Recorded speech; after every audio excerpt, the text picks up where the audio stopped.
Alright. Where are we going this week? You see, Dylan's not here. Dylan's out there.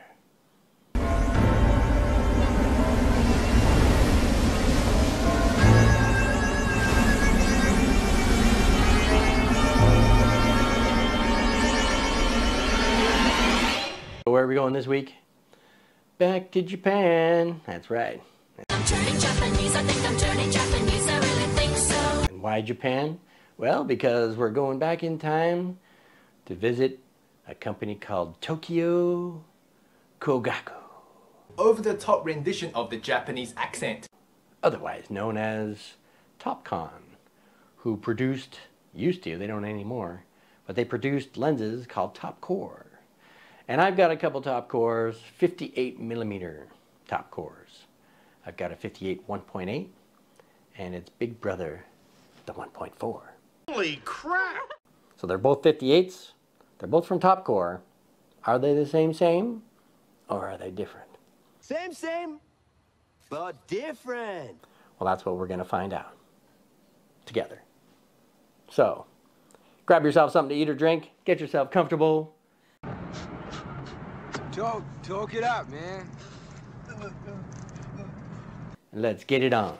Here I am, Vietnam. Rain is always coming down.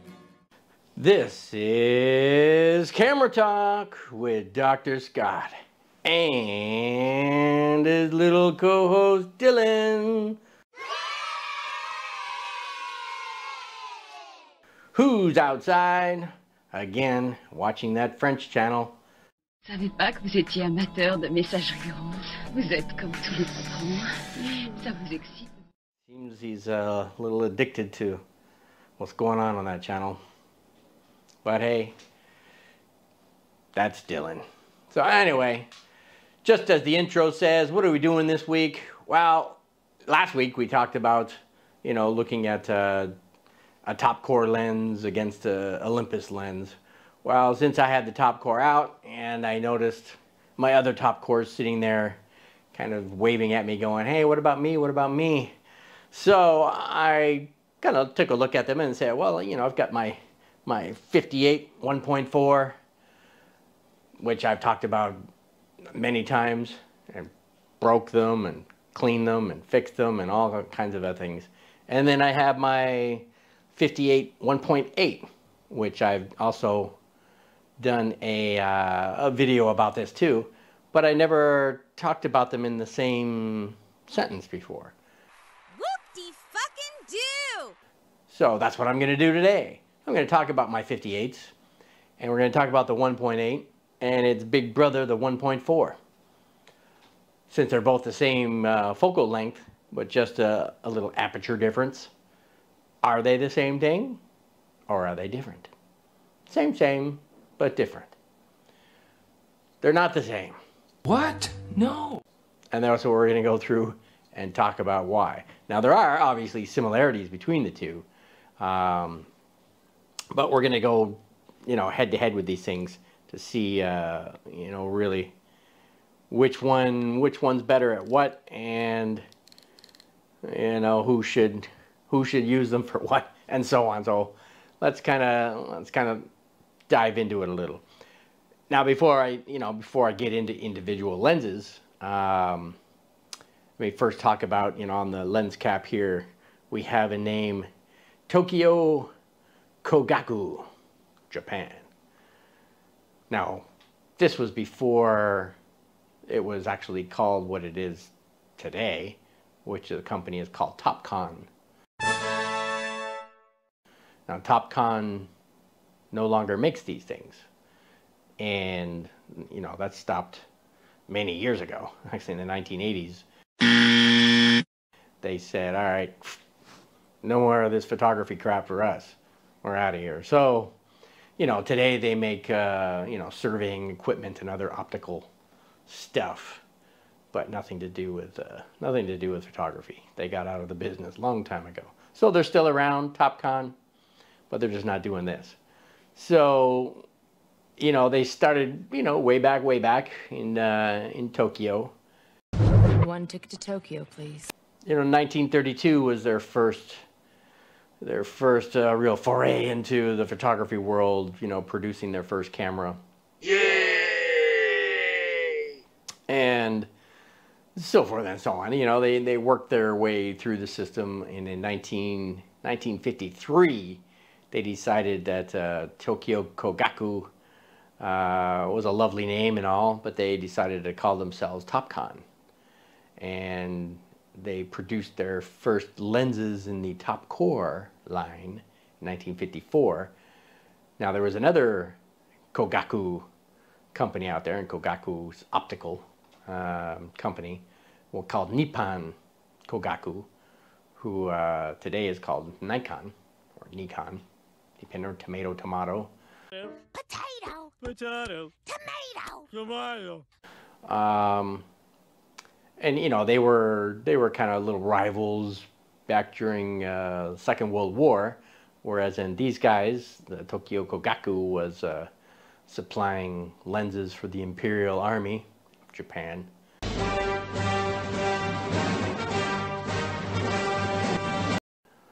And Nippon Kogaku was providing optical equipment for the Imperial Navy of Japan. So, you know, they were having their head-to-head way back. And then later on, not to jump around all over the place or anything, but that rivalry continued through the 1960s as well. The U.S. Navy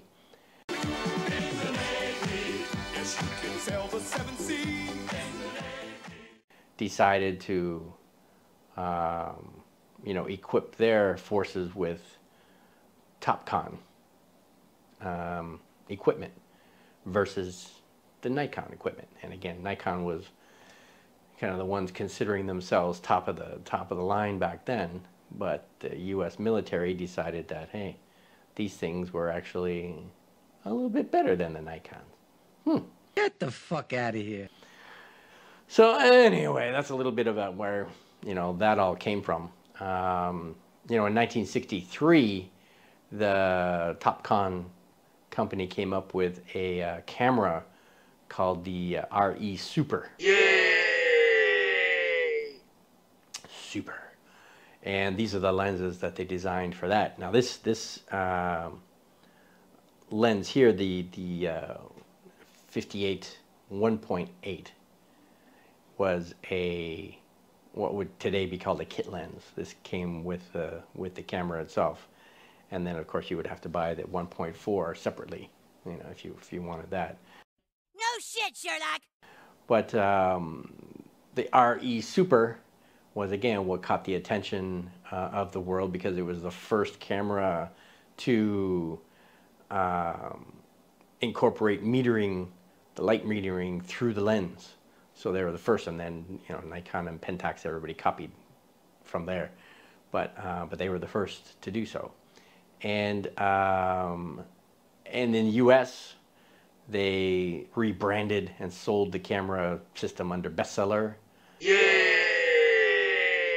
And in the U.K., it was Hanimex. Yay!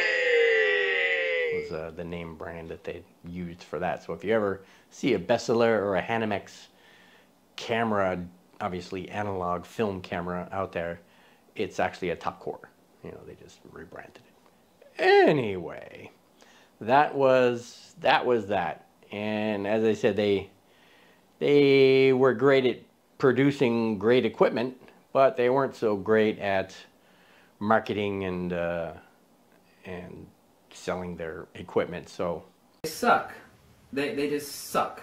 Again, mismanagement of funds and everything else kind of drove them into the ground, and they said, all right, enough of this photography business. We'll just stick to medical stuff and surveying stuff, and, you know, off they went, and they still do today. So anyway, that's a round out of the company.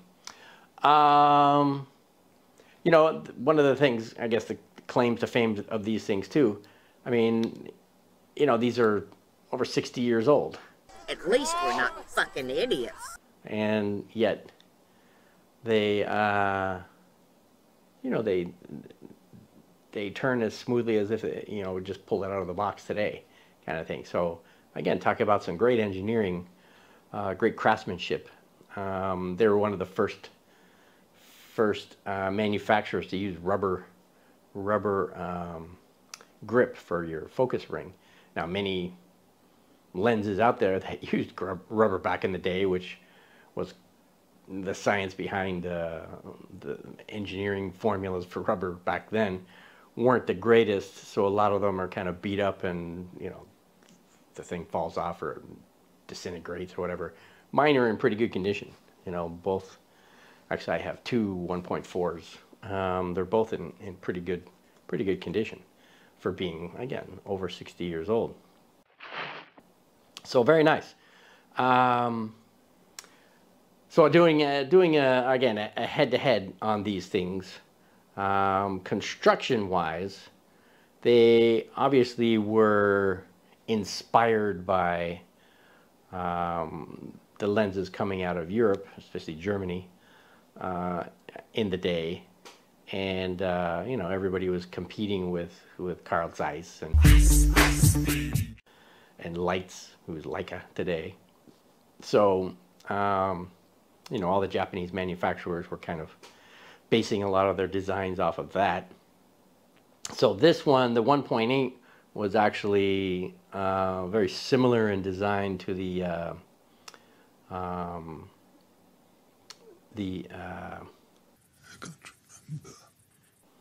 planar, as well as this one.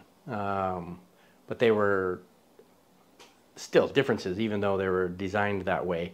There were little modifications that were different in this one, the 1.8 versus the 1.4. For instance, the rear element is a split element, a two-piece element, which is similar to the Pankolar. Again, Carl Zeiss design. Whereas in the 1.4 does not. So, you know, the makeup of these things internally, element-wise, you know, the 1.8 is a 6-element and 5-group scenario. Its close focus, which is the same with this one, is 45 centimeters or 18 inches for those with the imperial system out there. The metric marbles, Meter Man, Liter, Super Celsius, and Wondergram. Nothing to do with the Imperial Army or Navy. And 6 blades, aperture blades, which is very common for Japanese manufacturers of the day. Actually, even European ones, Carl Zeiss were doing the same thing. 6 was the thing. And of course, when you stop down, that results, you know, for those who are interested in their bokeh balls. Say, everybody haven't seen my balls. You end up with a hexagon shape with these. Because of the blades. But anyway, it's not, for those who are really concerned about it, just shoot everything wide open if everything has to be round. And it's 220 grams, so it's you know, it's fairly light for what it is. Now the 1.4, it had an extra element, so it was 7 elements in 5 groups. Its close focus was exactly the same, 45 centimeters, so 18 inches. You can get so many different sizes. Pretty close with that. Again, 6 blades, and that one's 300 grams, so it's 80 grams heavier than this guy.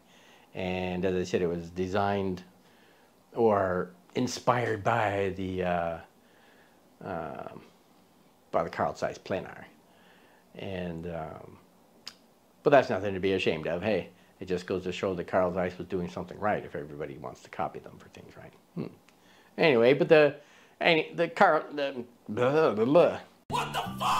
characteristics, which again are shared equally between these two, they're great wide open, shooting wide open. You know, of course, like everything wide open, you know, it has its issues. You know, it has vignetting and maybe a little soft in the corners and whatnot, but dead center, pretty sharp. You know, and of course that sharpness spreads across the entire frame as you stop down. I mean, even at f2 is 1.8 at f2. This one at 1.4 at f2. Things look pretty damn good at that point. You look marvelous, darling. Thank you very much. Great colors. It's one of the things Topcor is known for as well, is very striking colors, especially blue. You know, the blue tones tend to kind of jump out at you. You know, when you're using these lenses.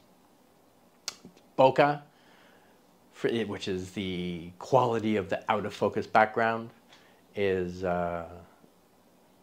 interesting as well. You know, we have smooth and painterly. We have things like the bokeh balls in the center may be round, especially wide open. But as you get towards the edges, we get the cat eye effect. And then you can get some swirl happening as well. So again, it's got some characteristics of many other lenses all rolled into one. But for the most part, people think the bokeh is nice. It's pleasing, I guess is a good way to say it. You know, wide open, the 1.4 bokeh is again very 1.4-ish. You know, shallow depth of field. But actually at f2, stop down to f2, the bokeh actually smooths out very nicely. And kind of everything melts away into the background. I'm melting! So some people prefer not to shoot this entirely wide open, but just stop down a tad. Anyway, it has great contrast and micro contrast for those interested in that, like Uncle Kenny, always talking about micro contrast. Actually, he speaking of the angry photographer, he did a video not based on this, but based on the Voigtlander 58 1.4, which is Cosina, built by Cosina, which was inspired again by this, built exactly the same way, and he thinks that's like his ultimate favorite #1 lens. Yes.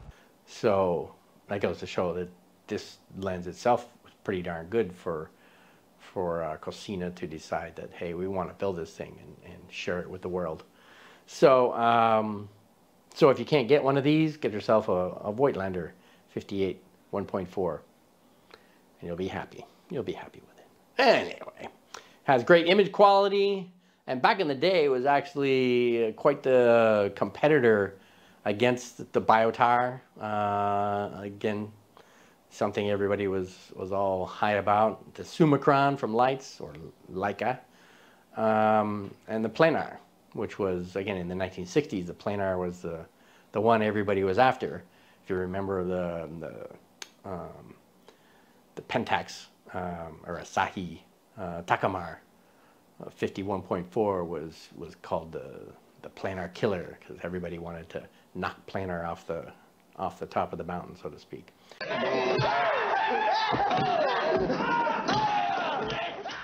Great mechanics, as I said. It's super smooth for being something older than I am, and its aperture is clicked aperture. And everything is just smooth as silk. The lens is the front element is single coated, so that comes with its pitfalls. Obviously, with single coating, you know, you are subject to light is going to be an issue. So one of the things that's recommended when using these lenses in a bright situation or outdoors, especially when the sun's shining, is to use a hood.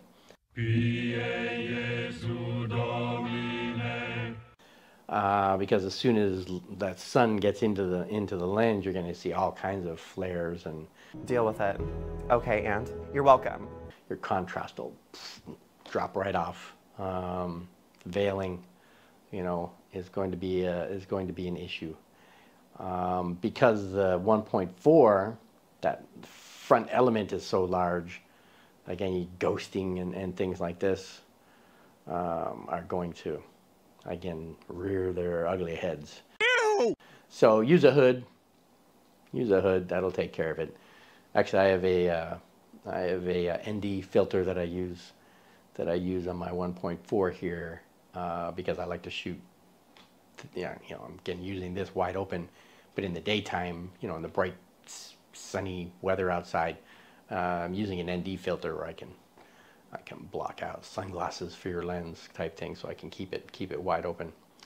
Anyway, so it's got that bit of an issue going on. Now it's not obviously going to not be very good with backlit situations as well. Now you can obviously use that for artistic purposes. You know, if you're going to have some flares or whatever across the subject. Hey, if that's what you're looking for, then hey, that'll happen. I don't like the artsy-fartsy thing. I think I hated his... It has some minor barrel distortion. I'm lost. Because of its length, but it's, you know, again, it's pretty minor. You have to really look for it to identify it. And with today's, you know, editing software, you can you know, take that out with a click. Boop, all done.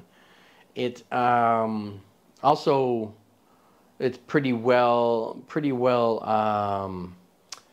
corrected for lateral and longitudinal chromatic aberrations. Chromatic, not Korabic. English, motherfucker, do you speak it? Hey, what's a rascally rabbit? Chromatic aberration. So like the Loca, the longitudinal one, it has virtually no magenta foreground and very little green in the background. Again, you kind of have to look for it.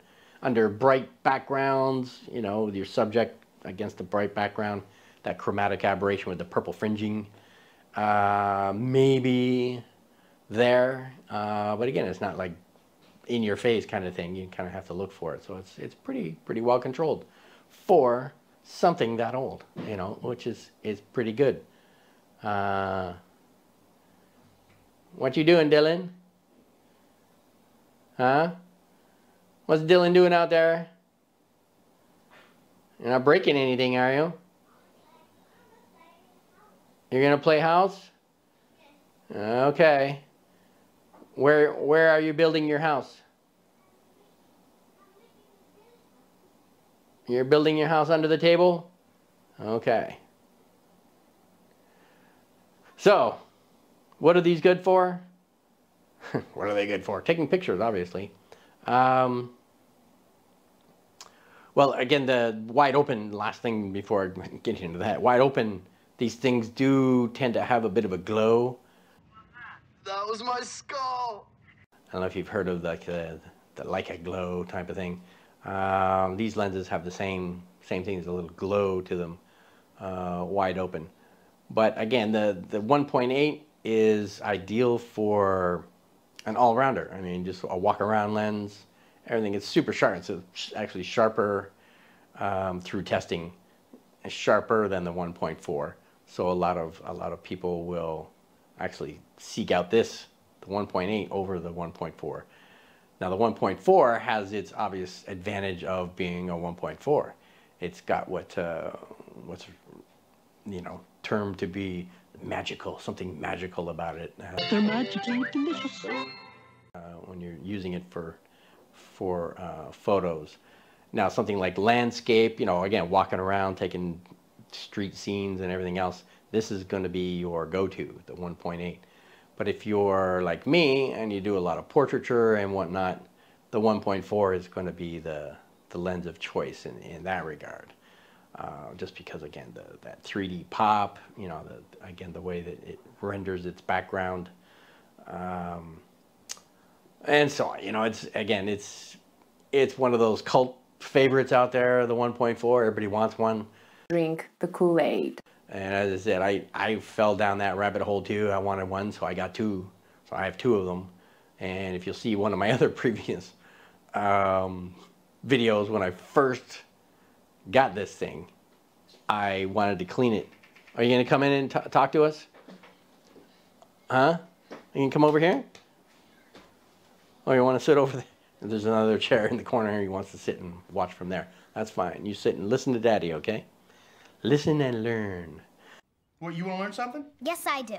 So, yeah, so the 1.4, you know, I wanted to clean it, and so I made a video about cleaning it, and I went and tried to pop the front element out, and it came out, but I was in this, Dylan, no.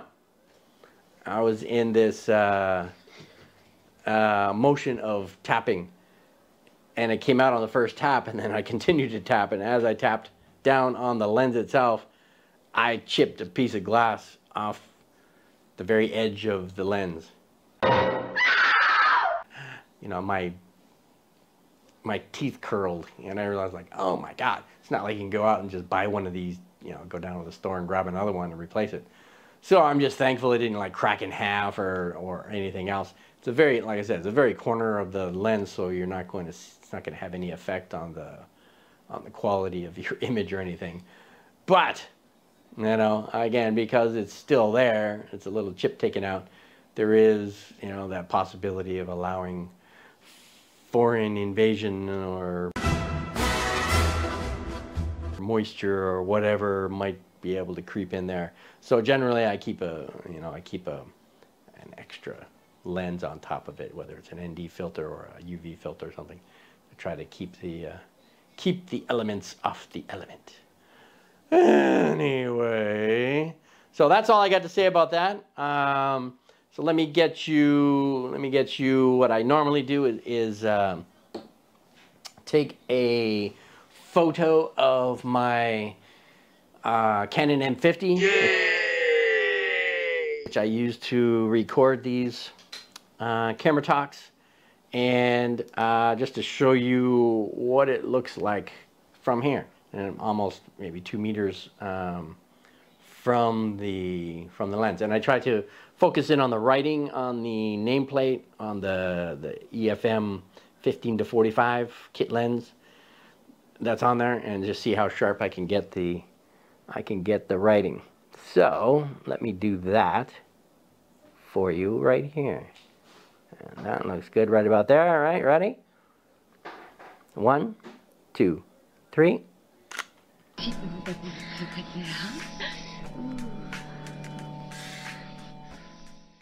All right, and at you want me to take your picture? Well, you can wait a minute. All right, come up here.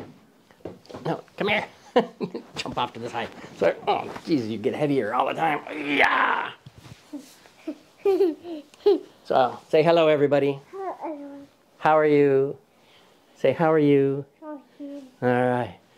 Say, my name's Dylan. My name's Dylan. And how old are you? How old are you? Huh? How old are you? I want to pee. Oh, you want to pee? Oh, you always seem to want to pee during camera talk. All right, off you go. Go pee. You know where the bathroom is. Pardon, pardon, pardon. Yes? You are pissing on my shoe. All right, so that's a little interlude with Dylan, guest appearance. So let's take a shot here at we've already done 1.4. This is at 5.6, just to show you what that looks like. All right, right about there. 1, 2, 3.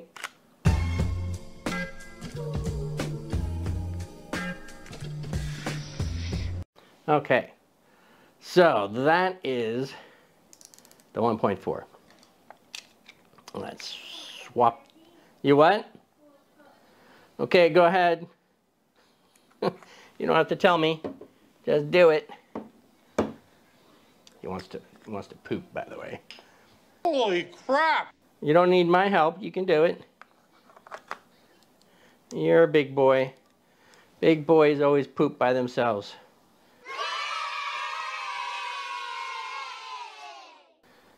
Unless they're kinky and need people. Huh? Yeah, shut the door. Yeah. Hold on, Daddy has to take a picture here. Hold on. All right, so this is the 1.8 at 1.8. 1, 2, 3.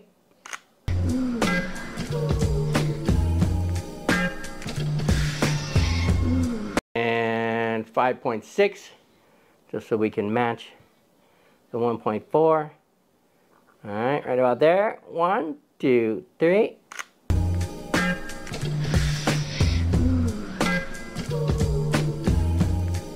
All right, so that was 1.8, 1.4 at 1.8 and 5.6, 1.4 and 5.6. How about some real world shots? Here's some pictures of Dylan at 1.4.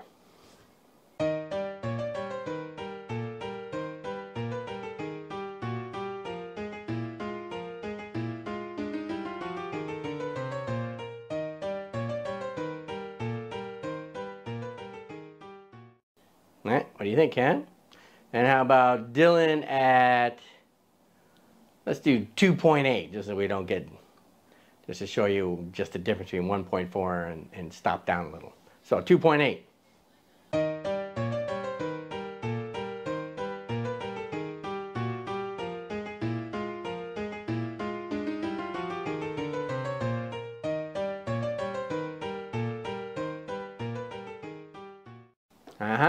And here's Dylan at 1.8 on the 1.8.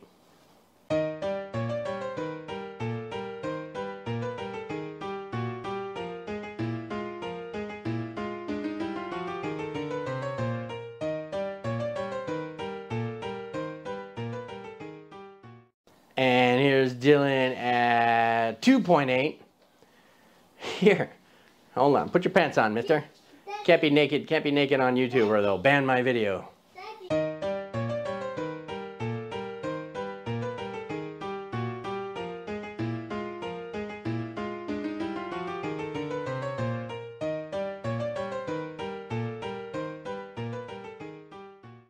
What? What? 1, 2, 3 doors. 3 doors, yeah, very good. You're counting like a master. All right, so that was Dylan, 1.4 and 1.8 and so forth. And we also do our random, now Mommy's home. So, all right, Mommy take care of Dylan while Daddy finishes camera talk here. All right, so we usually do random stuff. So these are things I got off of, where did I get these from? I don't know if it was Pentax Forum or Fred Miranda or one of those. Anyway, I'll leave that in the credits. So here's the random stuff at F whatever, and then both at 58 millimeter.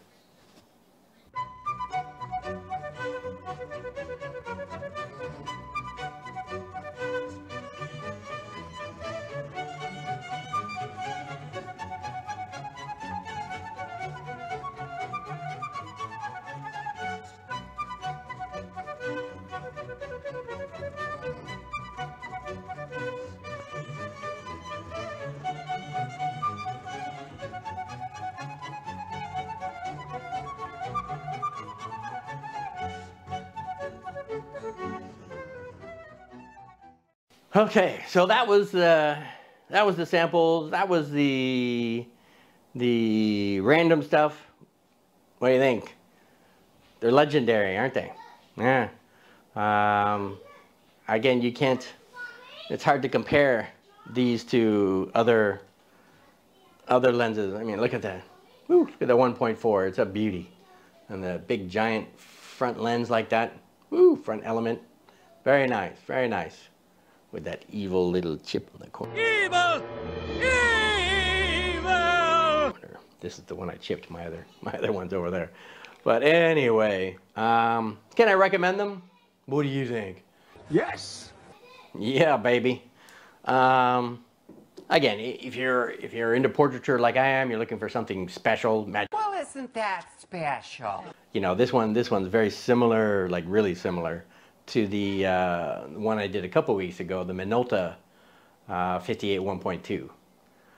Very similar to that. And so if you find that one or this one, grab one, because they're great for portraiture, and to get that authentic vintage look is something that's pretty cool.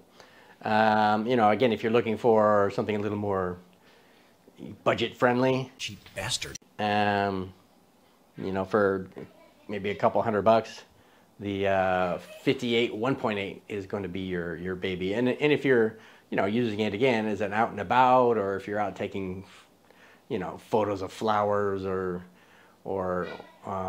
really anything that you're looking for taking some good quality, image quality photos, the 1.8 is going to fit that bill. So that's my recommendation. Get yourself one.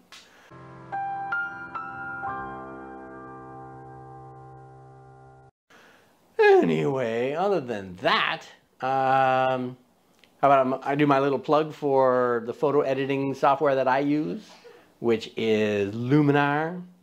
Now, Luminar Neo is their latest, greatest thing, and I love it because it's, well, one, I've had it for years now, and I'm used to it, and I know all the ins and outs of how to work it. But it's also got a lot of AI in there, and everybody loves AI, right?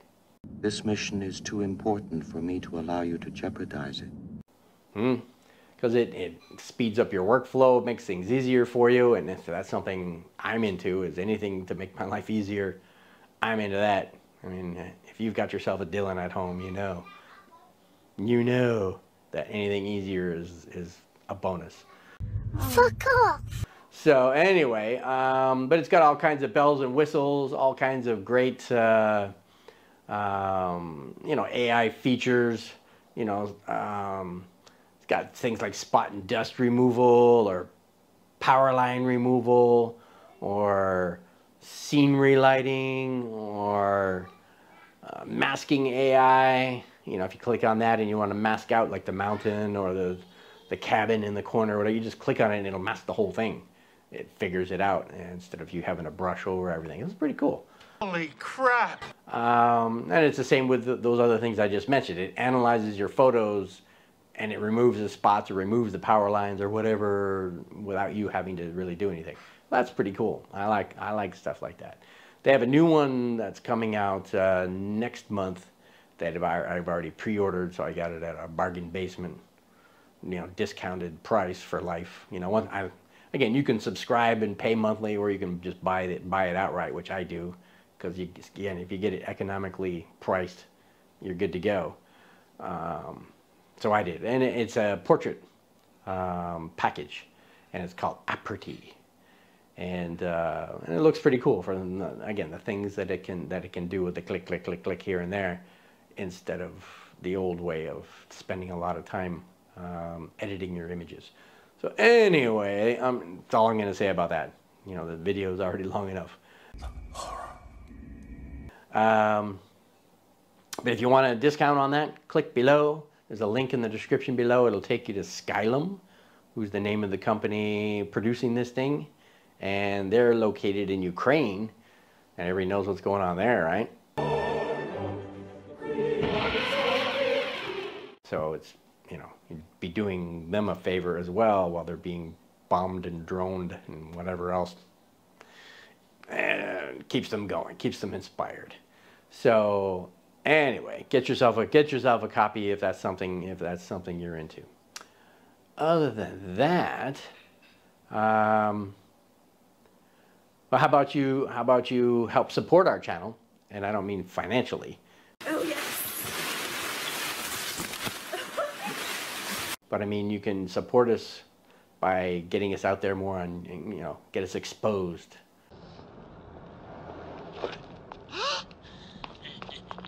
Out there on YouTube, and subscribe. And I'm left-handed, so subscribe. And I could be ambidextrous too. Subscribe. That's right. And besides subscribers, what else does YouTube like? And now for something completely different. They like the thumbs up, right? So if you give us a thumbs up, we can give you a little taste of Dylan's girlfriends, the Thumbs Up Girls. I call them that because I don't know the name of their group. And they have a little song, to which I don't know the name of that either. But it goes something like this. Thumbs up. Do do do do do do do do do do. Thumbs up.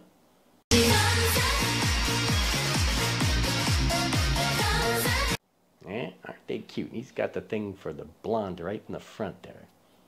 Yeah, she is kind of cute. But anyway, other than that, well, what else does YouTube like besides subscribers and the thumbs up?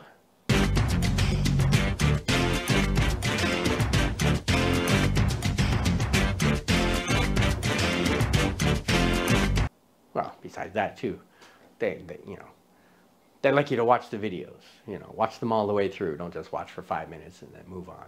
I know my videos aren't for everybody. A lot of people think I'm just wacko and waste a lot of time and everything. That's what I'm talking about. Well, you're watching YouTube. That means you've got time on your hands. So what's your rush, right? Sit back, relax. Don't rush through life so much. Shut up, you big fucking asshole. Get a little Dr. Scott advice for you. So, who are we? Well, I'm Dr. Scott. Little P-boy out there is Dylan.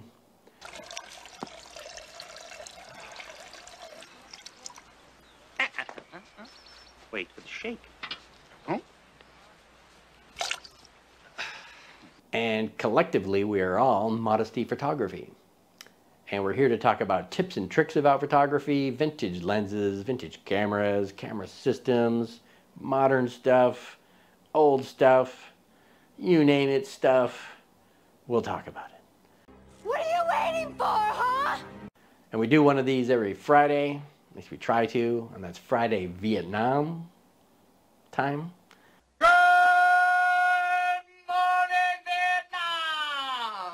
So, depending on where you are in the world, that could be the day before you, or the day after you, or maybe the same day as you, depending on where you are, and depending on your funky time warp. So, should you come back next week? I don't know. I think so. Why is that? Because you belong here. That's what I tell my students. I'm a university teacher. And, why should you come back next week? Besides you belong here? Well, so that I can thank you for coming back, right? So thank you for subscribing. Thank you. Thank you for the thumbs up. Thank you. Thank you for buying a copy of Luminar through our link below. Thank you. Thank you for watching the video all the way up to this point. Thank you. Thank you for just being you. So what was the name of this show? Well, this was Camera Talk with Dr. Scott and his little co-host, Dylan. So I think that's all I wanted to say. Yeah, I think so. All right, well, you're free to go. Stay cool. Stay shooting. Cameras, that is. And come on back next week. All right, get out of here before I change my mind. Okay. Bye-bye. Here I am,